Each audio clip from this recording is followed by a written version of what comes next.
आपको स्वागत किए हैं, आपके साथ साथ आए हैं, घूम रहे थे, उनको जो है एक बैठने के लिए कमती में औपचारिकता के नाते उनको जो है नाम भी नहीं यहाँ बुलाया गया है।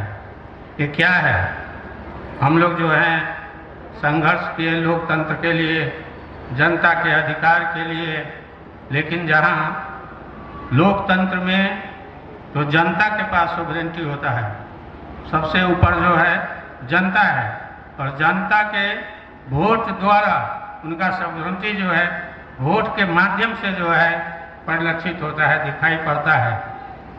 लेकिन अभी लगता ऐसा है कि ये नेपाल जो है लोकतंत्र तो है, गणतंत्र भी तो है, लेकिन अभी भी यहाँ का चाल चलन गोरखाली साम्राज्यवाद के ही तरह है। यहाँ अभी जब मैंने पूछा यहाँ के मेयर से तो उन्होंने कहा कि ऊपर से ही है इस तरह का व्यवस्था किया गया, तो सबसे ऊपर तो हमारे सामने है, उनसे ऊपर तो कोई नहीं है नेपाल में। और इस संविधान के बहुमोदी फिर हमारे जनप्रतिनिधि जो निर्वाचित जनप्रतिनिधि जी हैं उनको समान भी नहीं दिया जा सका। इसमें महोत्तरी के बहुत सारे सांसद जो 3 नंबर के तो हम देखे ही हैं, और सांसद लोग भी यहाँ उपस्थित थे, लेकिन उनके विषय में कुछ नहीं। तो अभी भी ये जंगे शासन यहाँ भी है, मधेश में तो है ही, पूरे देश में भी जो है जानते हैं जंग बहादुर जो है लाठी गोली बंदूक के भर पर जो है सत्ता कब्जा किया था नेपाल में, और वो नायक कहलाता है। इतिहास में सिर्फ जंग बहादुर ही नहीं, जंग बहादुर तो हमारे देश के ही थे, विदेश में भी ऐसे लाठी गोली बंदूक से जो सत्ता हथियाया है उनको जो है इतिहास जो है महान नायक के रूप में देखा है। अब हमारा दुर्भाग्य है कि सौभाग्य है कि हमारे देश में भी वो नायक लोग हैं अभी भी, जो किस तरह से सत्ता है। सब शुरू से ही हम लोग संविधान का विरोध किए थे, इसलिए कि उसमें संशोधन अब महसूस हो रहा है, लोग कर रहे हैं, सुन रहे हैं, कहा जा रहा है कि ये संविधान की देन है जो राजनीतिक स्थिरता नेपाल में नहीं है। 6 महीना 10 दिन पर जो है यहाँ 2 महीना 3 महीना पर जो है सत्ता में परिवर्तन हुआ, हम लोग उसी समय काफी, लेकिन हमारे साथ व्यवहार क्या हुआ, काठमांडू में जब कोई जुलूस निकलता है तब पानी के फुहारा से उस पर कंट्रोल किया जाता है, लेकिन वहां भी इस बात देखे कि 2 नवयुवक को गोली का सामना करना पड़ा, उनकी मौत हो गई। तो अभी भी यहाँ जो है शासन प्रशासन का आधार वही गोली और बंदूक है। सम्मानीय राष्ट्रपति जी, यही अवस्था रहा तो किसी भी दिन विद्रोह हो सकता है। आंदोलन की तो बात छोड़िए, विद्रोह हो सकता है। इसको चूंकि आप सम्मानित हैं, आप सबसे ऊंचे व्यक्तित्व, हम लोग साथ साथ, आपको पता है कि हम लोग साथ साथ यहाँ जिस शहीद के सम्मान करने यहाँ आए हैं हम लोग साथ साथ थे। उस समय भी जो है वो आते जाते थे, वो उस तरफ थे। उन्होंने कहा था अंतिम समय जब उनसे मेरी मुलाकात हुई थी केशव कोइराला जी से, तो उन्होंने कहा था कि ठाकुर जी आप भीतर रहिए, बाहर नहीं आइए। उस समय भी वो पीड़ित थे, क्या पीड़ा था वो समय नहीं था उन्होंने कहा, लेकिन जिस दिन उनको मारा गया, वो शहीद हुए, मैं जनकपुर में था। जनकपुर में चूंकि उस समय आज के जैसा मीडिया तो डेवलप था नहीं, आपको उस समय जैसा आपका टीवी वगैरह तो था नहीं, लोग कम ही पहचानते थे। पुलिस जो है वहाँ घेराबंदी किया हुआ था हमको पकड़ने को, उसको किसी स्रोत से पता लग गया था कि हम जनकपुर में हैं, और हम उस दिन जो है वीरगंज जा रहे थे। हमको इस घटना का भी उस दिन पता नहीं था। तो जब जनकपुर से वीरगंज पहुंचे हैं तो वहाँ कैंसला रहे, वहाँ के जो है सुरक्षा के लोग धमाधम जो है यहाँ मेरे जहाँ मैं खड़ा था वहाँ पहुँचे कि रात में आप कहाँ थे। हम कहा हम रात में जनकपुर थे। तो मटियानी में कुछ हुआ है, क्या हुआ है तो आपको पता है? हमको तो नहीं पता है क्या हुआ है, आप ही कहिए। तो उन्हीं के मुंह से हमने सुना था। तो जो आज कोई डिफरेंट वो स्थिति नहीं है।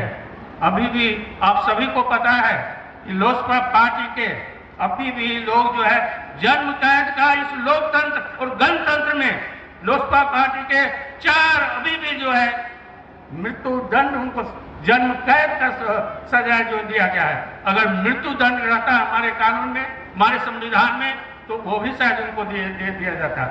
घटना जिस दिन हुआ था तो ये गलत ढंग से जो है उन लोगों पर जो है मुद्दा चला के और फैसला भी हुआ है उनके विरुद्ध में, जो लाठी गोली बंदूक से जो है उनके पक्ष में ही फैसला हुआ सम्मानित अदालत के द्वारा। अदालत का हम लोग सम्मान करते हैं, इसलिए कि उसके आदेश को किसी न किसी तरह मानना पड़ता है, कि किसी को तो मानकर जो है चलना पड़ता ही है इस हिसाब से। लेकिन इसी तरह का क्रियाकलाप अगर होता रहा तो वो सम्मान भी घटेगा। तो चूंकि अभी हालांकि अभी पुनरावेदन का जो है समय है, पुनरावेदन की तरफ वो लोग बढ़ रहे हैं, लेकिन रहने की अवस्था क्या है कि वे लोग जो है लुक छिप कर रहने के लिए बाध्य है, क्योंकि उनको पकड़ते ही जेल में जाना पड़ेगा, ये अवस्था है। तो इस तरह की अवस्था जो है किस तरह से जो है मधेश की आज अवस्था क्या है, चूड़े के बिना से मधेश पर जो है असर पड़ रहा है, कभी अनावृष्टि तो कभी अत्यधिक वृष्टि। उसी तरह से इस बार जो है आपको यहाँ धान का खेती जो है ठीक से नहीं हो पाया है, 70% जो है कम जो है धान ये हुआ है। तो लेकिन किसी तरह का यहाँ जो है राहत का किसी तरह का भी राहत यहाँ सबसे पहले तो मधेश जो है उसको तो वही पुराने ढंग से ही व्यवहार किया जाता है। लोकतंत्र आने पर भी, गणतंत्र होने पर भी, मैंने कहा ना कि वही साम्राज्य। अब बताइए ये भी कोई जवाब है, ऊपर से ही सम्मान वो तो उनका वो है, कहीं भी जो है जनता ने जो उसका सम्मान दिया है माननीय लोगों को, वो सम्मान जो है जब शासक द्वारा ही नहीं होता है तो कैसा लोकतंत्र है ये, कैसा गणतंत्र है ये जो है हमें बोलना पड़ रहा है। हम इस चीज को उठाएंगे, हमारी इच्छा तो बोलने की नहीं थी, लेकिन ये निवेदन के ही स्वरूप में हम जो है आपको जो आपके सामने इस बात को हम रख रहे हैं। अगर हमें ये पता रहता कि यहाँ इसी तरह से जो है उपेक्षा की जाएगी तो हम आपके साथ में नहीं आते। इससे पहले भी पूर्व राष्ट्रपति का वो हुआ था तो उन्होंने अपने से बुला के उनको जो है यहाँ लाए थे और हम उनके साथ जो है घूमे थे यहाँ। लेकिन आप जिनके साथ हम लोग संघर्ष किए हैं, जिनके साथ हम लोग जो है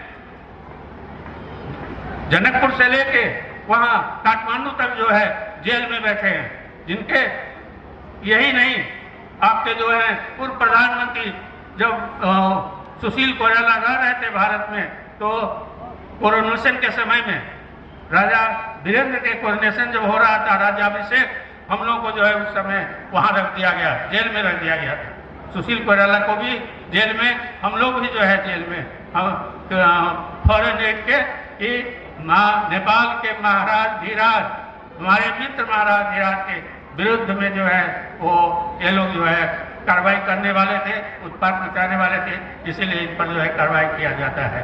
तो हम लोगों के लिए तो कहीं स्थान नहीं है, कहाँ स्थान है हम लोग, न विदेश में न स्वदेश में, क्योंकि उपनिवेशिक शासन है।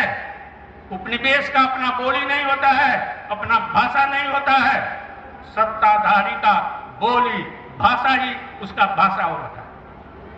अगर जनता की भाषा, जनता को बोली थोड़ा भी समझने की आदत होती तो इस तरह की घटना नहीं होता, इस तरह की उपेक्षा नहीं होता। अभी भी जो है उपेक्षा हो रहा है, कोई फर्क नहीं पड़ा है हमारे लिए। हम रोजगार में अभी भी पीछे हैं, नौकरी में अभी भी हम पीछे हैं। यहाँ तक कि पहले पहाड़ में जाते थे यहाँ के पढ़े लिखे लोग, क्योंकि सरकारी नौकरी नहीं मिलता था, पढ़ाने के लिए शिक्षक पद का जो है जाते, अब वो भी बंद है, वहाँ भी नहीं। राष्ट्रपति जी, हमारा ये कंप्लेन नहीं है, हमारा ये निवेदन है, जरूर आपके जो शासक लोग हैं, जो प्रधानमंत्री हैं, जो गृह मंत्री हैं, इन लोगों को जो अर्थ मंत्री हैं, ये भी इस बार और अभी भी हमारा कोई प्रोजेक्ट जो है अर्थ मंत्रालय से नहीं डाला जाएगा। जितना भी हम लिख कर देते हैं कोई फर्क, अभी भी 7 प्रोविंस में सबसे कम बजट मधेश के लिए है। कौन देखेगा? प्रधानमंत्री से बोले, अर्थ मंत्री से बोले, कोई सुनवाई नहीं। इस बार में नहीं मिलेगा कुछ। मैं आप लोगों को अभी कहता हूं, बार बार विरोध करने पर भी, बोलने पर भी, मिलने पर भी सभी से जो जिम्मेवार व्यक्ति है उनसे जो है मिलकर मैं इन चीजों को सामूहिक रूप से रखता हूं। लेकिन कोई सुनवाई नहीं, किसी के द्वारा सुनवाई नहीं होता है। तो इसीलिए अगर यही अवस्था रहा, आपके ऊपर है बैठे, आप ज़्यादा बोल रहे हैं तो धन्यवाद है बोलने के लिए, आप अवसर दिए। और यही कहा कि मैं अपना जो निवेदन है आप लोगों के समक्ष रखा। आप लोग सुवरेन हैं। लोकतंत्र में जनता की सर्वोच्च शक्ति होती है, इसीलिए आप जरूर इस चीज़ पर, हमारे निवेदन पर जो है गौर करेंगे। और अंत में इतना कहते हुए मैं बहुत आभारी हूँ हमारे मेयर साहब का, क्योंकि उन्होंने कमती में हमको तो समय दिए, तो इसके लिए भी मैं आभार प्रकट करता हूँ। और राष्ट्रपति जी को इसलिए कि वो अपने साथ लाए, इसलिए भी मैं उनको जो है उनके प्रति भी आभार प्रकट करता हूँ। इतना कहते हुए मैं अपना 2 शब्द यही समाप्त करता हूँ। जय मधेश।